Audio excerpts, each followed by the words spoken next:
আসসালামু আলাইকুম। Technique easy এডুকেশনের পক্ষ থেকে নবম দশম শ্রেণীর শিক্ষার্থীদের জানাচ্ছি শুভেচ্ছা। আজকের পর্বে চলো আমরা দ্বিতীয় অধ্যায়ের কিছু এমসিকিউ নিয়ে তোমাদের সাথে আলোচনা করি। এইখানে দেখো তো কি বলছে, কোন আবরণী টিস্যু ছাঁকনির মতো কাজ করে। এরপরেরটা তো আমাকে কি বলছে, স্কোয়ামাস আবরণী টিস্যু কোনটি। এই যে আবরণী টিস্যু, প্রথমে আমরা আবরণী টিস্যু নিয়ে একটু কথাবার্তা বলি, এরপরে হচ্ছে আমরা এমসিকিউগুলো সমাধান করতে গেলে তোমাদের কাছে সহজ হবে। এখন আবরণী টিস্যু কি জিনিস, আবরণ করে রাখে এরকম কতগুলো টিস্যু। এখন দেখো আবরণী টিস্যু আমাদের এই কাজের উপর ভিত্তি করে আমরা কত ভাগে ভাগ করতে পারি, তিনটা ভাগে ভাগ করতে পারি। এগুলো কি কি দেখো তো, স্কোয়ামাস আবরণী টিস্যু, কিউবয়েডাল আর হচ্ছে কলামনার। তুমি ওর নামটা শুনেই বুঝতে পারতেছো। দেখো তো স্কোয়ামাস, নামের শেষে কি আছে, মাছ কথাটা আছে না, তাহলে ও দেখতে হবে মাছের আইসের মতো। কিরকম দেখতে, আমি যদি তোমাকে এঁকে দেখাই, দেখো এরকম মাছের আইসের মতো হবে টিস্যুগুলা। তাহলে স্কোয়ামাস আবরণী টিস্যু কি হবে, মাছের আইসের মতো, ওদের নিউক্লিয়াস আকারে তুলনামূলক অনেক বড় হয়। এখন এই যে আবরণী টিস্যুটা, এটা থাকে কোথায়, এটা বৃক্কের বোম্যান্স ক্যাপসুলে আমরা দেখি। বৃক্কের বোম্যান্স ক্যাপসুল কি, আমরা জানি বৃক্ক হচ্ছে শিমের বিচি আকৃতির হয়, তাই না? তাহলে এই যে দেখো শিমের বিচি আকৃতির বৃক্কটা যদি হয়, ওর বাইরে যে ক্যাপসুলটা বা বাইরে যে আবরণটা, ওইটাকে আমরা বলবো হচ্ছে বৃক্কের বোম্যান্স ক্যাপসুল। এখন বৃক্কের কাজ কি, অবশ্যই ছাঁকনির কাজ করা, অর্থাৎ রক্তকে ছেঁকে দূষিত পদার্থ আর বিশুদ্ধ রক্তটাকে আলাদা করা। তাহলে ছাঁকনের কাজটা করবে হচ্ছে তোমার এই যে স্কোয়ামাস আবরণী টিস্যু। তারপরে দেখো কিউবয়েডাল, ওর নামের শুরুতে কি আছে, কিউব আছে। কিউব বলতে আমরা কি বুঝি, আমরা রুবিস কিউব মিলাই না, রুবিস কিউবের কি থাকে, 6টা তলই হচ্ছে সমান থাকে, অর্থাৎ ঘন বলতে পারি আমরা। তাহলে এরকম ঘন আকৃতির কোষ যদি হয়, ঘন আকৃতির কোষগুলোকে আমরা কি বলবো, কিউবয়েডাল বলবো। এটা কই থাকে, বৃক্কের সংগ্রাহক নালিকায় থাকে। এখন তুমি বলো সংগ্রাহক নালিকা কোনটা, আমরা যখন নেফ্রন আঁকতে যাব, নেফ্রন আঁকার সময় দেখবা যে নেফ্রনে এরকম নিকটবর্তী পেঁচানো নালিকা থাকে, হেনলির লুপ থাকে, দূরবর্তী পেঁচানো নালিকা থাকে, এরপরে একটা নালী থাকে এরকম, ওইটাকে আমরা বলবো হচ্ছে সংগ্রাহক নালিকা। এই জায়গাটাকে বলবো হচ্ছে সংগ্রাহক নালিকা। ওখানে কি থাকবে, কিউবয়েডাল থাকবে। এই ওর কাজটা কি, পরিশোষণ করা, মানে পানিগুলাকে পরিশোষণ করে নিয়ে নেওয়া বা বর্জ্য পদার্থকে পরিশোষণ করা। এরপর দেখো কলামনার, ওর নামের শুরুতে কি আছে, কলাম আছে। কলাম বলতে আমরা কি বুঝি, স্তম্ভ বুঝি না, এই যে এরকম স্তম্ভ আকৃতির। তাহলে ওর কোষগুলো হবে অনেক লম্বাটে স্তম্ভ আকৃতির, একটা করে নিউক্লিয়াস থাকবে, এখানেও নিউক্লিয়াস থাকবে। তাহলে কলামনার, এটার কোষগুলো হচ্ছে কলামের মতো হবে। এটা অন্ত্রের প্রাচীরে থাকবে। অন্ত্র বলতে আমরা কি বুঝি, অন্ত্র বলতে আমরা ক্ষুদ্রান্ত্র, বৃহদান্ত্র এগুলাকে বুঝি। আর বাংলা ভাষায় যদি বলতে যাই তাহলে হচ্ছে নাড়িভুড়ি বলি না আমরা, ওই জায়গাটায়। তাহলে এই যে অন্ত্রে, ওখানে কি হবে, তোমার খাদ্য পরিপাকের কাজ হবে। খাদ্য থেকে খাদ্য পরিপাক করার জন্য বিভিন্ন ধরনের এনজাইম, অ্যাসিডগুলা খরিতে হবে। এরপরে তোমার হচ্ছে ওখানে যদি তুমি খাবারের সাথে কোনো জীবাণু খেয়ে ফেলো, ওগুলাকে ধ্বংস করে তোমাকে রক্ষা করতে হবে। তাহলে রক্ষণ ক্ষরণ সব কাজগুলোই কে করবে, এই যে কলামনার আবরণী টিস্যুটা করবে। তাহলে চলো এবার যদি আমরা এই এমসিকিউগুলো করতে যাই, সেক্ষেত্রে দেখো কোন আবরণী টিস্যু ছাঁকনির মতো কাজ করে। এই যে একটু আগে আমরা দেখলাম ছাঁকনের কাজ কে করতেছে, স্কোয়ামাস। তাহলে দেখো এখানে স্কোয়ামাস অপশনটা কোথায় আছে, এই যে কোন আবরণী টিস্যু ছাঁকনির মতো কাজ করতেছে, এটা হচ্ছে স্কোয়ামাস। আর বাকি যেগুলা ওদের কাজ কিন্তু আমরা একটু আগে পড়ছি, এই সিউডো স্ট্র্যাটিফাইড তো পড়ি নেই, একটু পরে আমরা সিউডো স্ট্র্যাটিফাইড নিয়ে কথা বলবো, তখন হচ্ছে এটা আলোচনা হয়ে যাবে। এরপর দেখো স্কোয়ামাস আবরণী টিস্যু কোনটি, এই যে একটু আগে দেখলাম স্কোয়ামাস আবরণী টিস্যু কই থাকে, বৃক্কের বোম্যান্স ক্যাপসুলে থাকে। বৃক্কের বোম্যান্স ক্যাপসুলে কি থাকবে, স্কোয়ামাস আবরণী টিস্যু। তাহলে সংগ্রাহক নালিকায় কে থাকবে, এই যে দেখো সংগ্রাহক নালিকায় কে থাকতেছে, এটা হচ্ছে কিউবয়েডাল থাকবে। তাহলে সবগুলো অপশন কিন্তু আমরা আলোচনা করে ফেলছি, কিন্তু এই যে প্রাণীর শ্বাসনালী, যেটা শ্বাসনালীতে যেটা থাকবে, সিউডো স্ট্র্যাটিফাইডেও সেটা থাকবে। এটা নিয়ে আমরা একটু পরে আলোচনা করতেছি, দাঁড়াও। এরপরে কি বলছে, বৃক্কের বোম্যান্স ক্যাপসুলে কোন ধরনের আবরণী টিস্যু থাকে। বোম্যান্স ক্যাপসুলে একটু আগেই আমরা কি দেখলাম, এই দেখো বৃক্কের বোম্যান্স ক্যাপসুলে একটু আগে আমরা দেখলাম হচ্ছে স্কোয়ামাস আবরণী টিস্যু। এখন এই যে দেখো এখানে যদি স্কোয়ামাস আবরণী টিস্যু আমি হচ্ছে অপশনে দেখতে পাচ্ছি না, তাহলে এখন কি করব, স্কোয়ামাস আবরণী টিস্যু যেহেতু এখানে নাই, তাহলে আমরা এই স্কোয়ামাস আবরণী টিস্যু কিন্তু আবার সাধারণ আবরণী টিস্যু। এখন তুমি আমাকে বলো যে সাধারণ আবরণী টিস্যু আবার কি জিনিস। সাধারণ আবরণী টিস্যু বলতে আমরা বুঝি যে একটা ভিত্তি পর্দা থাকবে। দেখো এটা একটা ভিত্তি পর্দা, ভিত্তি পর্দার উপর তোমার হচ্ছে এই যে মাছের আইসের মতো কোষগুলা থাকতেছে, মাছের আইসের মতো কোষগুলো আমি আঁকলাম। আবার একটা ভিত্তি পর্দা থাকবে, এখানে নিউক্লিয়াস থাকবে। একটা ভিত্তি পর্দার উপরে কিউবের মতো কোষগুলা থাকতেছে।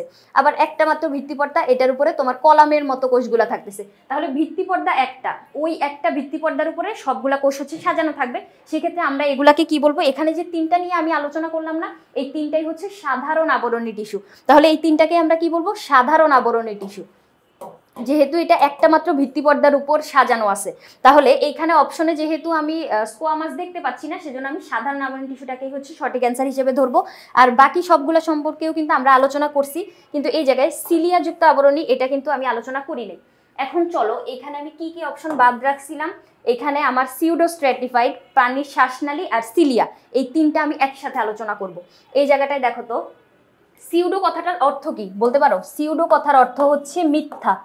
সিউডো কথাটার অর্থ হচ্ছে মিথ্যা বা ভুয়া। তাহলে মিথ্যা বা ভুয়া বলতে কি জন্য এই কোষটাকে বা এই আবরণীটাকে মিথ্যা বা ভুয়া বলতেছি?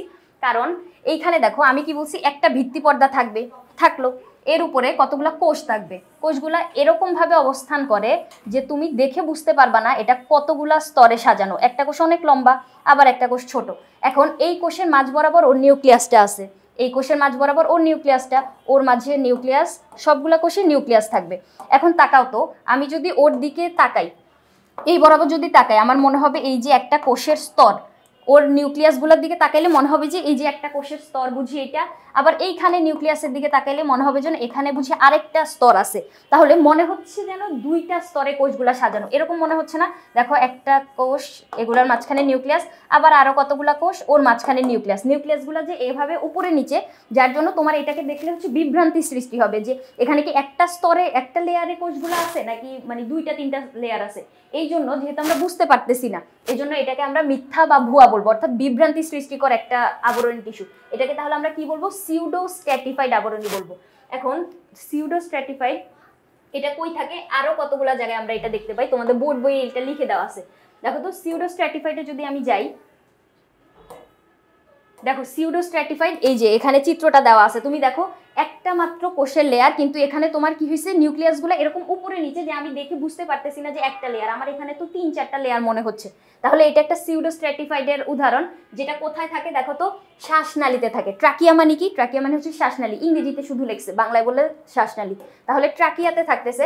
আবার দেখো তো সিলিয়াযুক্ত আবরণী এইখানে কই দেখা যায়, এটা হচ্ছে তোমার এই যে মেরুদণ্ডী প্রাণীদের শ্বাসনালী, শ্বাসনালী বলছে, তার মানে ট্রাকিয়া যে কথা, শ্বাসনালীও সেই কথা। তাহলে এই যে দেখো সিলিয়াযুক্ত আবরণী, সিউডো স্ট্র্যাটিফাইড, এই সবগুলার উদাহরণ হিসেবে আমরা কি বলতে পারবো?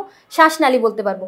তাহলে চলো আমরা এমসিকিউতে যদি যাই এখানে, তাহলে কিন্তু আমাদের বাকি অপশনগুলো বলা হয়ে গেছে। দেখো সিউডো স্ট্র্যাটিফাইড বলতে বা প্রাণীর শ্বাসনালী, এরপরে সিলিয়া, এটা সম্পর্কে আমরা একটু ধারণা নিলাম।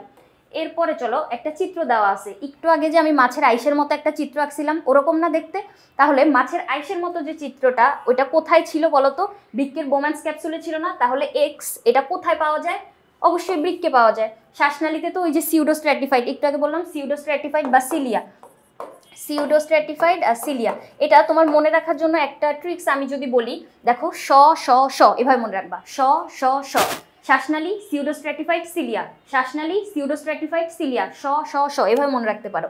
তারপরে ত্বকে কি থাকবে? ত্বকে তো হচ্ছে তোমার এমনিতেই ডার্মিস, যেগুলা মানে আমরা যেগুলো নিয়ে আলোচনা করতেছি ওইটা হচ্ছে তোমার অভ্যন্তরীণ যে অঙ্গ প্রত্যঙ্গ বা অভ্যন্তরের যে অর্গানগুলা কি ধরনের আবরণ দিয়ে আবৃত থাকে। অন্ত্রে কোনটা থাকবে? অন্ত্রে নিয়ে কিন্তু আমরা এখানে লিখছিলাম, কোনটা ছিল দেখো তো, অন্ত্রের প্রাচীরে ছিল কলামনার, অন্ত্রের প্রাচীরে ছিল কলামনার, তাহলে অন্ত্রে থাকবে হচ্ছে কলামনার। তারপরে কি বলছে দেখো তো, উদ্দীপকে এক্স দ্বারা গঠিত টিস্যু, এক্স দ্বারা গঠিত টিস্যুটা কি কাজ করবে? এখন এক্স বলতে আমরা ওই যে মাছের আইসের মতো যেটা বুঝছি, এখন মাছের আইসের মতো এটা কি করে? টিস্যু বলছে, অনেকগুলা কোষ একসাথে যখন একই কাজ করবে তখন ওইটাকে আমরা টিস্যু ধরবো। তাহলে ওই টিস্যুটা কি কাজ করছিল দেখো তো, ছাকনির মতো কাজ করছিল না? ছাকনির মতো কাজ করছিল। এখানে কিন্তু আমি লিখছিলাম, এই যে দেখো ছাকনের কাজ কে করে? এই যে স্কোয়ামাস, চিত্রের ওইটা মাছের আইসের মতো ছিল, তাহলে স্কোয়ামাস আবরণ টিস্যু, ওইটা কি করবে? তোমার ছাকনির মতো কাজ করতেছে। পরিশোষণে অংশগ্রহণ করে কে? পরিশোষণে অংশগ্রহণ করে কে? কিউবয়েডাল। তাহলে এইখানে কি হবে? পরিশোষণে অংশগ্রহণ করবে, এটা হচ্ছে তোমার কিউবয়েডাল। ক্ষরণে অংশগ্রহণ করে কে? কলামনার, এটা কিন্তু সব পড়ছি আমরা। প্রজননে অংশগ্রহণ করবে কে? এটা হচ্ছে বইয়ের ভিতরে আমি যদি তোমাকে দেখাই, প্রজননে অংশগ্রহণ করার জন্য আবার হচ্ছে জনন অঙ্গের আবরণী টিস্যু আছে, এই জনন অঙ্গের আবরণীটা কি করবে? তোমার প্রজননে অংশগ্রহণ করবে। তাহলে এটা কি হবে? এটা জনন অঙ্গের আবরণী টিস্যু। তারপরে চিত্রটা দেখো তো, এম টিস্যুটি কোথায় পাওয়া যায়? এম কিরকম দেখতে? মাছের আইসের মতো। তাহলে মাছের আইসের মতো যে এটা, একটু আগে আমরা পড়ছিলাম যে বৃক্কের বোম্যান্স ক্যাপসুলে কি থাকে? মাছের আইসের মতোগুলা থাকে। মেরুদণ্ডী প্রাণীর ত্বকে কি থাকবে? মেরুদণ্ডী প্রাণীর শ্বাসনালীতে ওই যে শ্বাসনালী হচ্ছে তোমার সিলিয়া, শ্বাসনালীতে থাকবে সিলিয়া। বৃক্কের সংগ্রাহক নালীতে কে থাকবে?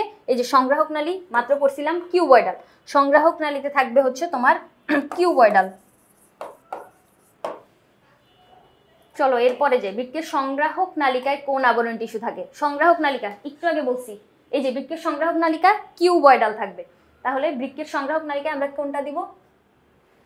কিউবয়েডাল। সিলিয়া স স স কিভাবে মনে রাখতে বলছিলাম? সিলিয়া হচ্ছে তোমার শ্বাসনালীতে থাকবে, সিলিয়া থাকবে শ্বাসনালীতে। কলামনার থাকবে হচ্ছে অন্ত্রে। স্কোয়ামাস আবরণী টিস্যু থাকবে হচ্ছে তোমার বৃক্কের বোম্যান্স ক্যাপসুলে, বোম্যান্স ক্যাপসুল। এই দুইটাই কিন্তু বৃক্কে, দেখো এটা বৃক্কের সংগ্রাহক নালিকা আর এটা হচ্ছে বৃক্কের বোম্যান্স ক্যাপসুল। এরপরে মানুষের ত্বকে কোন ধরনের আবরণী টিস্যু থাকে? মানুষের ত্বকে থাকে হচ্ছে স্ট্র্যাটিফাইড আবরণী টিস্যু। এটা কিন্তু এর আগেও কতগুলো অপশনে ছিল, আমি স্কিপ করে যাচ্ছিলাম কারণ এই জায়গায় বর্ণনা দিব এই জন্য। দেখো মেরুদণ্ডী প্রাণীর ত্বক বলা ছিল না, মেরুদণ্ডী প্রাণীর ত্বকে কি ছিল? সিউডো স্ট্র্যাটিফাইড ছিল।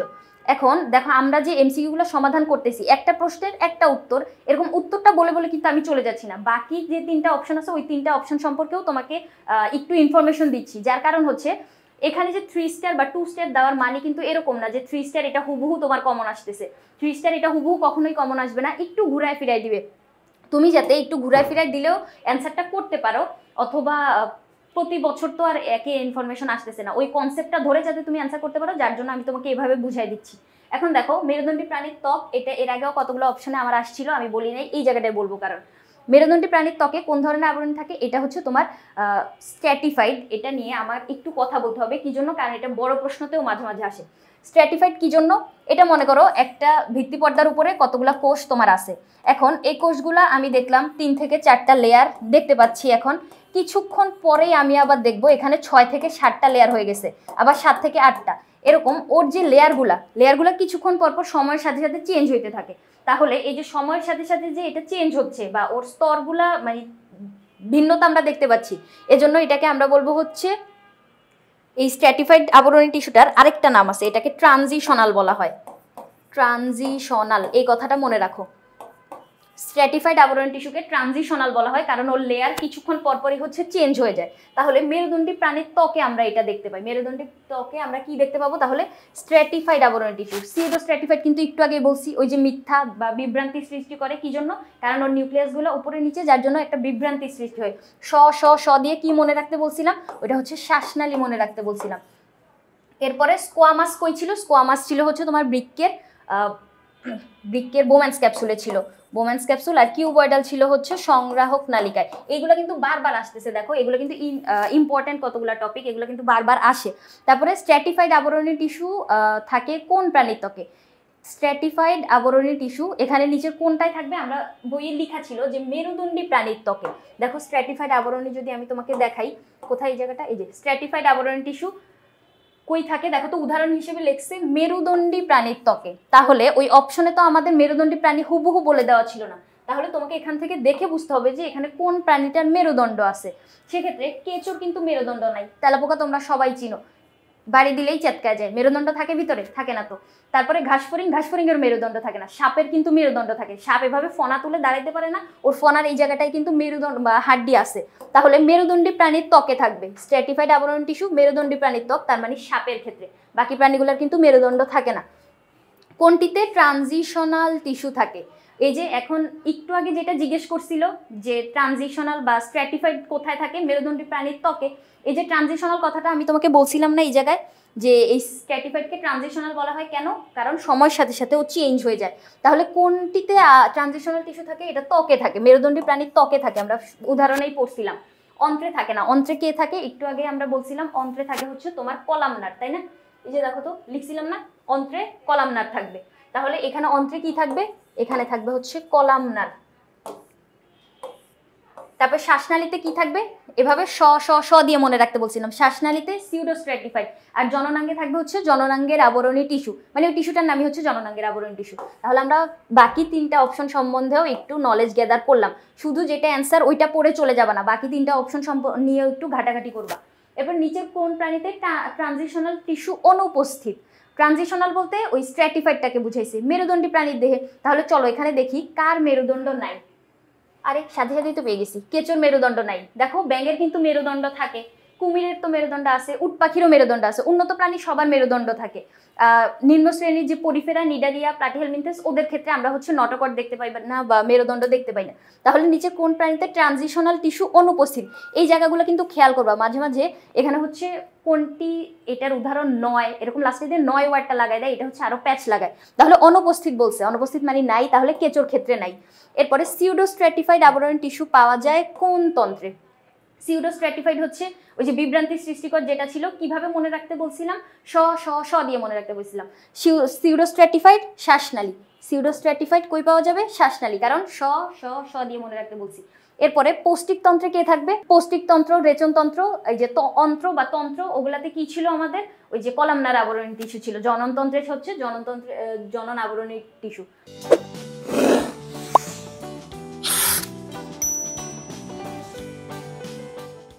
এরপরে কি বলছে দেখো তো, এই উদ্দীপকটা থেকে আমাদের এই দুইটা প্রশ্নের উত্তর দিতে হবে। উদ্দীপকে কি বলছে? এ আর বি দুইটা টিস্যু দিয়ে দেওয়া আছে। মেরুদণ্ডী প্রাণীর ত্বকে পাওয়া যায় এরকম টিস্যু। এখন মেরুদণ্ডী প্রাণীর ত্বকে পাওয়া যায়, আমরা এতক্ষণও বলতেছিলাম যে কি পাওয়া যায়? স্ট্র্যাটিফাইড আবরণী টিস্যু পাওয়া যায়, তাই না? মেরুদণ্ডী প্রাণীর ত্বকে পাওয়া যায় হচ্ছে তোমার স্ট্র্যাটিফাইড আবরণী টিস্যু। আর এখানে কি বলছে? ভ্রূণের মেসোডার্ম থেকে উৎপন্ন হয়। আমরা জানি ভ্রূণের মেসোডার্ম থেকে উৎপন্ন হয় হচ্ছে পেশি টিস্যু। তাহলে পেশি টিস্যুর কথা বলছে হচ্ছে বি নাম্বারে। এ আর বি, স্ট্র্যাটিফাইড আর পেশি টিস্যু, দুইটা আমরা বুঝতে পারলাম। এখন কি বলছে দেখো তো, উদ্দীপকের এ নিচের কোনটি?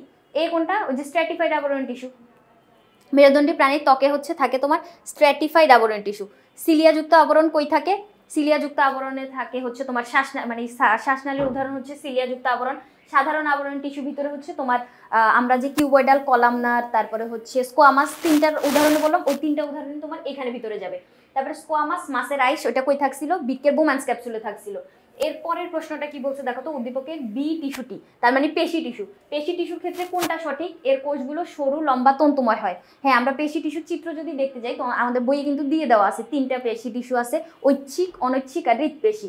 ঐচ্ছিক পেশি যেটা প্রাণী নিজের ইচ্ছায় নড়াচড়া করাইতে পারে, দেখো আমার হাত আমি নিজের ইচ্ছায় নড়াচড়া করাইতে পারতেছি, এটা হচ্ছে ঐচ্ছিক পেশির একটা উদাহরণ। অনৈচ্ছিক পেশি যেটা আমার দেহের অভ্যন্তরীণ ইন্টারনাল যে অর্গানগুলো থাকে, ওই ক্ষেত্রে আমরা হচ্ছে এটা দেখতে পাই। কিরকম? দেখো আমার অন্ত্রের যে প্রাচীর, অন্ত্রের প্রাচীরের যে সংকোচন প্রসারণ, এরপর আমার রক্তনালী, ওগুলো ওরা কিন্তু সংকোচন প্রসারণ করে, কিন্তু এটা কিন্তু আমি নিজের ইচ্ছায় নড়াচড়া করতে পারতেছি না। তারপরে হৃৎপেশি, ওইটা হচ্ছে সবসময় সংকোচন প্রসারণ হইতে থাকে, কিন্তু তুমি চাইলে কিন্তু হৃৎপিণ্ডকে থামায় রাখতে পারতেছো না, ওই পেশিটা সবসময় সংকোচন প্রসারণ করতেই থাকবে নিজের একটা গতিতে, এরকম একটা মানে স্পন্দিত গতিতে ও সবসময় বিট দিতেই থাকবে। তাহলে দেখো এই কোষগুলো সরু, লম্বা, তন্তুময় হয়। হ্যাঁ, এটা সঠিক। পরিবেশ থেকে উদ্দীপনা গ্রহণ করে, তাহলে ঐচ্ছিক পেশি হয়তো উদ্দীপনা গ্রহণ করতে পারে, ত্বক উদ্দীপনা গ্রহণের কাজ করে, কিন্তু বাকি যে আরো কতগুলো পেশি ছিল ওরা কিন্তু উদ্দীপনা গ্রহণের কাজ করে না, তাহলে আমরা এই অপশনটাকে নিব না। এরপরে দেখো কি বলছে, সংকোচন প্রসারণের মাধ্যমে প্রাণীর চলন ঘটে। হ্যাঁ, এই যে পেশিগুলো ওদের কিন্তু সংকোচন প্রসারণ ঘটে, তাহলে এখানে উত্তর হিসেবে আমরা কোন দুইটাকে নিতে পারতেছি? 1 আর 3 নাম্বারটাকে সঠিক বলতে পারতেছি, তাই না? তাহলে 1 আর 3 নাম্বারটা। এরপরে কি বলছে, হাইড্রার এন্ডোডার্মে অবস্থিত আবরণী টিস্যু, এটা বইয়ে হুবহু উদাহরণটা লিখে দেওয়া আছে। দেখো তো আমি যদি তোমাকে দেখাই হাইড্রার এন্ডোডার্মে, দেখো এখানে কি বলছে, ফ্লাজেলা যুক্ত আবরণী টিস্যুটার দিকে তাকাও, হাইড্রার এন্ডোডার্ম। এখন এন্ডোডার্ম জিনিসটা কি বলতো, হাইড্রা জিনিসটা কি আমি তোমাকে যদি একটু বুঝাই। হাইড্রার এন্ডোডার্ম বলতে, হাইড্রা হচ্ছে এরকম একটা প্রাণী, দেখো হাইড্রা হচ্ছে এরকম একটা প্রাণী যার মাথার উপরে অনেকগুলো কোষিকা থাকে, এরকম কোষিকাগুলো দিয়েও চলাচল করে, তারপরে শিকার ধরার কাজ করে, আত্মরক্ষা করে, আর ওর এরকম একটা বডি থাকে, বডির নিচে হচ্ছে একটা পাদচাকতি থাকে, এটা দিয়ে হচ্ছে ও দাঁড়ায় থাকে মাঝে মাঝে। এরপরে ওর মুখে মানে ওর এখানে হচ্ছে একটা মাত্র ছিদ্র থাকে দেহে, যে ছিদ্র দিয়ে ও হচ্ছে খাদ্য গ্রহণ করে, ওইটা দিয়ে হচ্ছে ওর মলমূত্র ত্যাগ করে।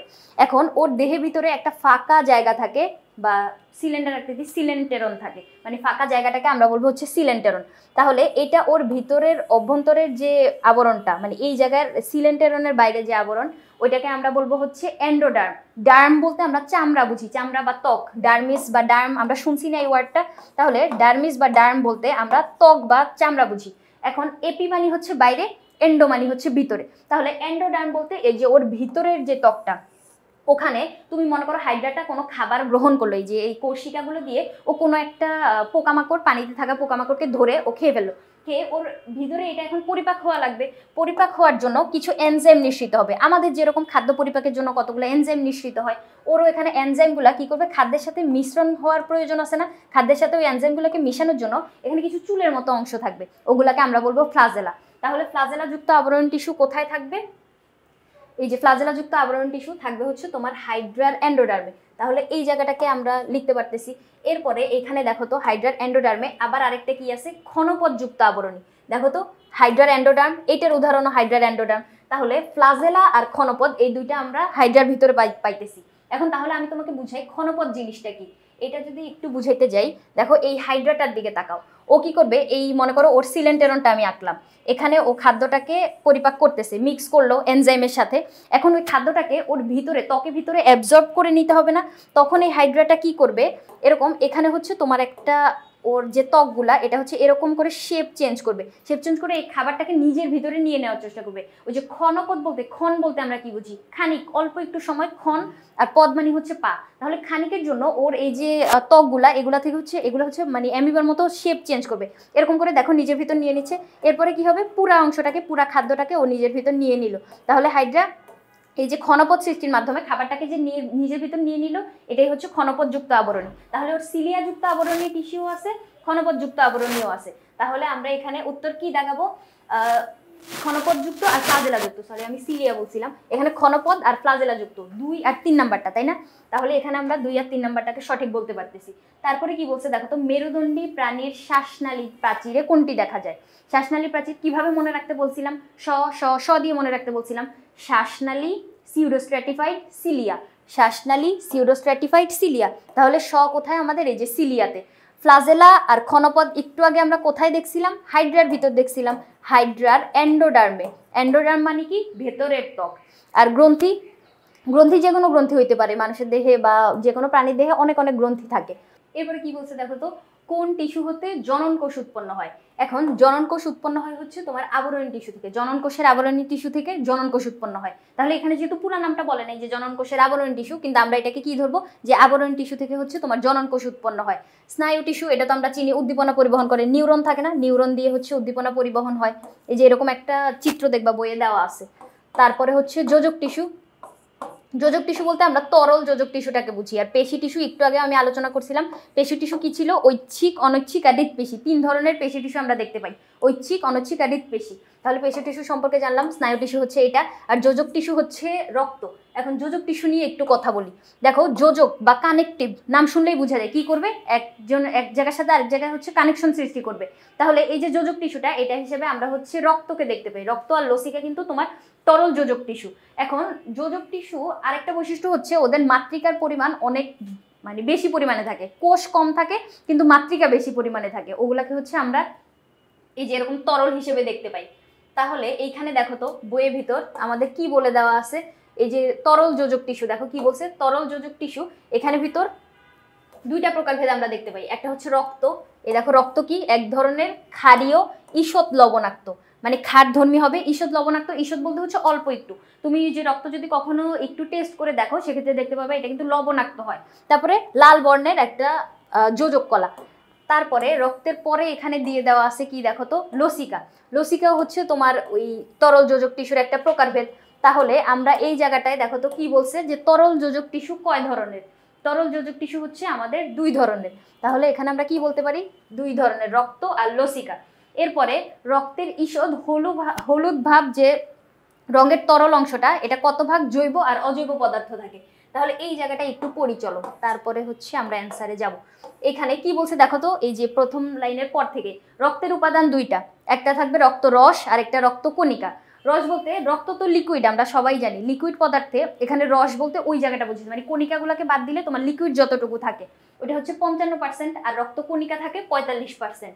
এখন এই যে রক্তরস বা প্লাজমা, ইংরেজিতে তুমি প্লাজমা ওয়ার্ডটা অনেক শুনছো, ওই যে করোনা হইলে যে প্লাজমা দেওয়া লাগতো এরকম ওয়ার্ড আমরা শুনছি। তাহলে প্লাজমাটাই কি, আমাদের রক্তরস। এখন এই যে রক্তরসটা এটা হচ্ছে হলুদ ভাব, মানে হলুদ রঙের হয়। এখন এখানে পানি থাকে 91 থেকে 92% এবং 8 থেকে 9% এটা হচ্ছে জৈব আর অজৈব পদার্থ। দেখো তো বইয়ে হুবহু লিখে দেওয়া আছে না, জৈব আর অজৈব পদার্থ কতটুকু, 8 থেকে 9%। তাহলে চলো আমরা এখন এখানে যাই। কি বলছে, রক্তের ঈষৎ হলুদ ভাব তরল অংশের কত ভাগ জৈব আর অজৈব পদার্থ? 8 থেকে 9%। একটু আগেই দেখলাম 8 থেকে 9 হচ্ছে এখানে অ্যান্সার। এরপরে রক্ত রসে বা প্লাজমা, ইংরেজিতে বলে প্লাজমা আর কি, তাহলে রক্ত রসে শতকরা কত ভাগ জৈব আর অজৈব পদার্থ থাকে?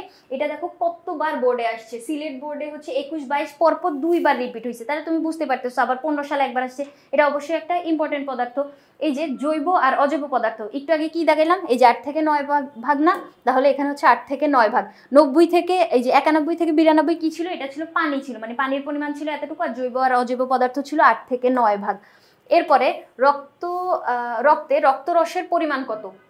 একটু আগে বললাম না, রক্ত রস থাকে 55% আর কণিকা থাকে 45%। তাহলে রক্ত রস যেহেতু বলছে, রস হচ্ছে আমার 55% আর এটা কি রক্ত কণিকা, কণিকা হচ্ছে তোমার 45%। রক্তরসে শতকরা কত ভাগ পানি থাকে? রক্তরসে শতকরা কত ভাগ পানি থাকে? দেখো এখানে হচ্ছে একটা অপশনও আমাদের দেখা লাগতেছে না, একটু আগে যে আমরা পড়লাম ওই অপশনগুলোর ভিতর কি এই দুটো ছিল না? কোন অপশনটা ছিল দেখো তো? 91 থেকে 92, ইয়েস, এইটা চেনা লাগতেছে। তাহলে 91 থেকে 92 ভাগ হচ্ছে পানি থাকে। এবার নিচের কোনটির উপস্থিতির কারণে রক্ত লাল বর্ণের হয়? এখন রক্ত লাল বর্ণের হয় হচ্ছে মেইনলি তোমার হিমোগ্লোবিনের কারণে। হিমোগ্লোবিন কি জিনিস আমি এটা নিয়ে একটু কথা বলি। হিমোগ্লোবিন হচ্ছে তোমার একটা রঞ্জক পদার্থ, দেখো হিমোগ্লোবিন, এটার কারণে রক্ত হচ্ছে লাল বর্ণের হয়। লোহিত রক্তকণিকাগুলো হচ্ছে লাল বর্ণের হয় এটার কারণে। রক্ত কিন্তু আবার 3 ধরনের, আরবিসি, হোয়াইট বিসি আর প্লাটিলেট। তাহলে RBC red blood cell, WBC white blood cell, আর একটা হচ্ছে তোমার প্লেটলেট বা প্লাটিলেট, তুমি যেমনি উচ্চারণ করো। এখন এইখানে ভিতরে দেখো আরবিসিটা হচ্ছে শুধুমাত্র লাল বর্ণের হয়, ডাব্লিউবিসি হচ্ছে সাদা, আর প্লেটলেট হচ্ছে বর্ণহীন। তাহলে লাল বর্ণের আরবিসি বেশি পরিমাণে থাকে, এজন্য আমরা রক্তকে লাল দেখি। রক্তের কণিকা কিন্তু তোমার সাদা আর বর্ণহীনও আছে। এখন এইখানে তাকাও, হিম যে অংশটা এটা দ্বারা হচ্ছে তোমার আয়রন বুঝায়। আয়রনের কারণে মেইনলি হচ্ছে তোমার রক্তটা লাল বর্ণের হয়। হিম এটা হচ্ছে আয়রন, আয়রনের কারণে রক্তটা হচ্ছে লাল বর্ণের হয়। আর গ্লোবিন হচ্ছে একটা প্রোটিন। তাহলে হিমোগ্লোবিন রঞ্জক পদার্থটাকে যদি আমরা ভাঙি কি পাচ্ছি? আয়রনটা পাচ্ছি। তাহলে চলো এখানে কি বলছে, নিচে কোনটির উপস্থিতির কারণে রক্ত লাল হয়? আয়রনের উপস্থিতির কারণে। এই যে হিম মানে কি? আয়রন না? আয়রনের কারণে রক্ত লাল বর্ণের হয়। মানব দেহের বিভিন্ন টিস্যুর মধ্যবর্তী ফাঁকা স্থানে যে জলীয় পদার্থের নাম, মানে জলীয় পদার্থটা থাকে ওইটার নাম কি? ওইটার নাম হচ্ছে লসিকা। এখন লসিকা নিয়ে তোমার আরেকটু পড়াশোনা করতে হবে, কারণ এই লসিকাটা আসে মাঝে মাঝে। দেখো এইখানে রক্তের আমরা কি পড়ছিলাম? 2টা উপাদান ছিল না, তরল যোজক কলা, রক্ত আর লসিকা। এই যে এখানে লসিকা নিয়ে একটু পড়ি। মানবদেহে বিভিন্ন টিস্যুর মধ্যবর্তী ফাঁকা স্থানে যে জলীয় পদার্থ থাকে ওইটাকে আমরা কি বলবো? লসিকা। ওই যে একটা প্রশ্নের উত্তর, ওইটা তো আমরা দিলাম। এরপরে দেখো কি লিখছে, এইখানে ছোট নালীর মাধ্যমে সংগৃহীত হয়ে একটি আলাদা নালিকা তন্ত্র গঠন করে, এটাকে লসিকা তন্ত্র বলে। তাহলে আমরা তো বুঝতেছি অনেকগুলো ছোট ছোট অংশ মিলে যখন বড় অংশ গঠন করবো এটাকে আমরা তন্ত্র বলবো। তাহলে অনেকগুলো লসিকা মিলে লসিকা তন্ত্র গঠিত হইলো। লসিকা ঈষৎ ক্ষারীয় স্বচ্ছ হলুদ বর্ণের তরল পদার্থ, এর মধ্যে কিছু রোগ প্রতিরোধকারী, এই জায়গাটা হচ্ছে তোমাকে মনে রাখতে হবে।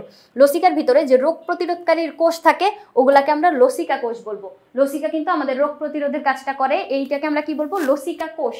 তাহলে চলো আমরা উত্তরে যাই। মানবদেহে বিভিন্ন টিস্যুর মধ্যবর্তী ফাঁকা স্থানে জলীয় পদার্থ হচ্ছে লসিকা। প্লেটলেট কি? প্লেটলেট হচ্ছে তোমার ওই যে অনুচক্রিকা বললাম না একটু আগে, রক্তকণিকা 3 ধরনের, লোহিত, শ্বেত আর অনুচক্রিকা। অনুচক্রিকাকে ইংরেজিতে হচ্ছে তোমার প্লেটলেট বলে। সিন্যাপস আর ডেনড্রাইট কি? সিন্যাপস আর ডেনড্রাইট হচ্ছে একটু আগে আমি যে এরকম একটা চিত্র আঁকছিলাম না, নিউরনের এই চিত্রটা, এরকম অনেকগুলা নিউরন আমাদের দেহে থাকে, জালের মতো ছড়ানো থাকে। তোমার পুরা দেহে এই নিউরনগুলো জালের মতো ছড়ানো অবস্থায় থাকে। কি জন্য এরকম ছড়ানো অবস্থায় থাকে? কারণ ও হচ্ছে তোমার উদ্দীপনা পরিবহনের কাজটা করতেছে।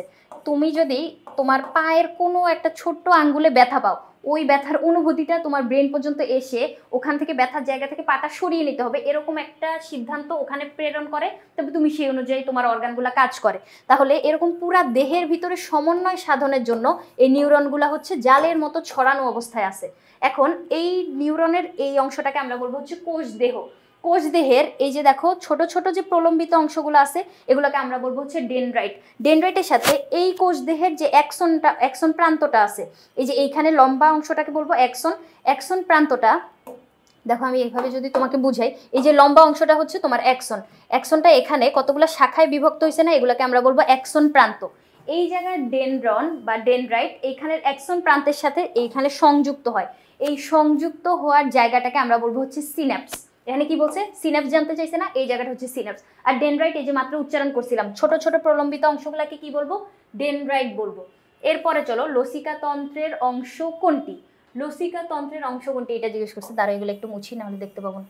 লসিকা তন্ত্রের অংশ কোনটি এটা জিজ্ঞেস করছে। এখন এই যে লসিকা তন্ত্রের অংশ হচ্ছে আমাদের টনসিল। কি জন্য? অ্যাপেন্ডিক্স, যেটা আমি তোমাকে বাকি অপশনগুলো বলতেছি। আগে দেখো, লসিকা তন্ত্রের অংশ হচ্ছে টনসিল। বাকি অপশনগুলো কেন না এটা যদি আমি বলি, অ্যাপেন্ডিক্স, অ্যাপেন্ডিক্স ওয়ার্ডটা তোমরা শুনে থাকবে, কখনো কখনো অ্যাপেন্ডিসাইড অপারেশন কথাটা আমরা শুনি। এটা হচ্ছে তোমার আমাদের যখন পরিপাক তন্ত্রটা থাকে, ওই পরিপাক তন্ত্রের ক্ষুদ্রান্ত্র আর বৃহদান্ত্র, মানে ক্ষুদ্রান্ত্র যেখানে শেষ হয়ে যায় ওখান থেকে বৃহদান্ত্র শুরু হয়। পরিপাক, খাদ্য পরিপাক হয় হচ্ছে তোমার ক্ষুদ্রান্ত্রে। আমি যদি তোমাকে এঁকে দেখাই তাহলে আর একটু বেশি ক্লিয়ার হবা। দেখো এখানে আঁকার পরে যদি আমি দেখি, এই যে চিকন চিকন যে নালীগুলো, এটা হচ্ছে আমাদের ক্ষুদ্রান্ত্র। আর এরকম কোলন আকৃতির বা বড় যে অংশটা, ওইটাকে বলবো হচ্ছে আমরা বৃহদান্ত্র। এই জায়গায় খাদ্য পরিপাক হয়, আর এইখানে হচ্ছে তোমার খাদ্য থেকে পানি মানে পানি শোষিত হয়।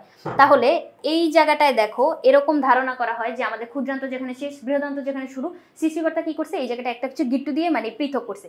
এই যে জায়গাটা, এটা প্রাচীনকালে ধারণা করা হইতো মানুষ যখন কাঁচা মাংস খাইতো ওই সময় হচ্ছে এটা পরিপাকে অংশগ্রহণ করতো। কিন্তু এখন কি আমরা কাঁচা কিছু খাই? সিদ্ধ করে হইলেও খাই। এখন তুমি কেউ কেউ কোনো বাচ্চা হচ্ছে এখন আমরা বলতে পারো যে আমি তো কাঁচা ফল খাই, কাঁচা শাকসবজি খাই মাঝে মাঝে।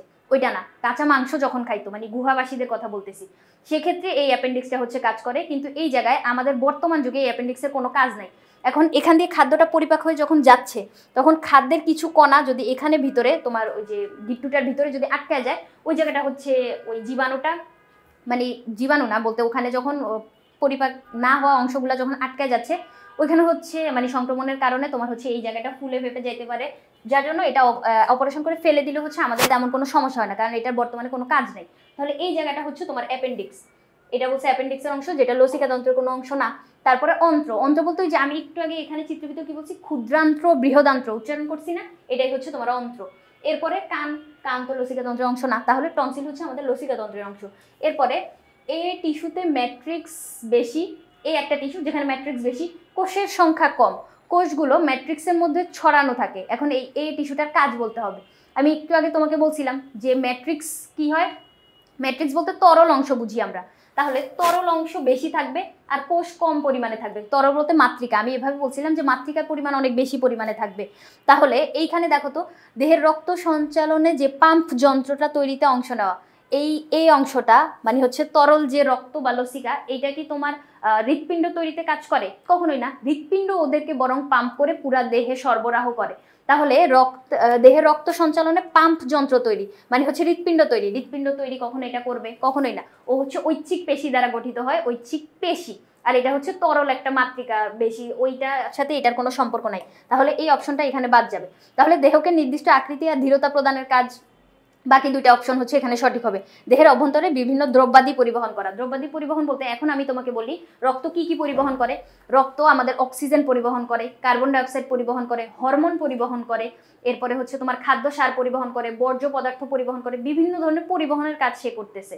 সবচেয়ে ইম্পর্টেন্ট তোমার যেটা মনে রাখা লাগবে, অক্সিজেন, কার্বন ডাইঅক্সাইড আর হরমোন। যেটা হরমোন আমাদের নালীবিহীন গ্রন্থি থেকে নিঃসৃত হয়। নালী যেহেতু নাই, তাহলে হরমোনটা কোন পথ দিয়ে যাবে? ওইটা কোন একটা সারফেস বা গ্রন্থি থেকে নিঃসৃত হয়ে রক্তের মাধ্যমে মানে রক্তের মধ্যে মিশে যায়, মিশে গিয়ে তোমার উৎপত্তি স্থল থেকে দূরবর্তী কোনো একটা স্থানের কার্য সম্পন্ন করে। হরমোন অনেক অল্প পরিমাণে নিঃসৃত হয়, কিন্তু অনেক বড় বড় পরিবর্তন আমরা দেখতে পাই। বয়ঃসন্ধিকালে যে পরিবর্তনগুলো তুমি দেখো, একটা শিশু থেকে কিশোরে পরিণত হওয়ার সময় অনেক মানে চেঞ্জেসগুলো আমরা মানে হুট করে তাকালেই হচ্ছে বুঝতে পারি। তাহলে অল্প পরিমাণে হরমোন বড় ধরনের পরিবর্তন করতেছে কিভাবে? রক্তের মাধ্যমে প্রবাহিত হয়ে। তাহলে এই দুইটা অপশন হচ্ছে এখানে সঠিক হবে। এখন দেখো, আমরা যে এই এমসিকিউগুলো এখানে সমাধান করলাম, এই জায়গায় কিন্তু যেটা প্রশ্ন যেটা উত্তর এভাবে বলে কিন্তু আমি চলে যেতে পারতাম। আমি বাকিগুলো তিনটা অপশন নিয়েও হচ্ছে তোমাদের সাথে একটু আলোচনা করছি, যাতে ঘুরে পেঁচে দিলেও অথবা তোমার যাতে একটা সুন্দর প্রস্তুতি হয়। এর জন্য আমি যেভাবে তোমাকে সমাধান করাইলাম, এভাবে তুমি সেলফ অ্যানালাইসিস যখন করতে যাবা, সেক্ষেত্রেও হচ্ছে এভাবে প্রশ্নগুলো মানে এমসিকিউ সলভ করার বা স্ট্যান্ডার্ড একটা প্রিপারেশন নেওয়ার, এইটাই একটা এফেক্টিভ প্রসেস বলে আমি মনে করি। তাহলে আজকের পর্ব এই পর্যন্তই। পরবর্তী পর্বে আমরা অন্য কোনো পাঠ নিয়ে তোমাদের সাথে আলোচনা করব। পরবর্তী পর্ব দেখার আমন্ত্রণ রইল। ধন্যবাদ সবাইকে।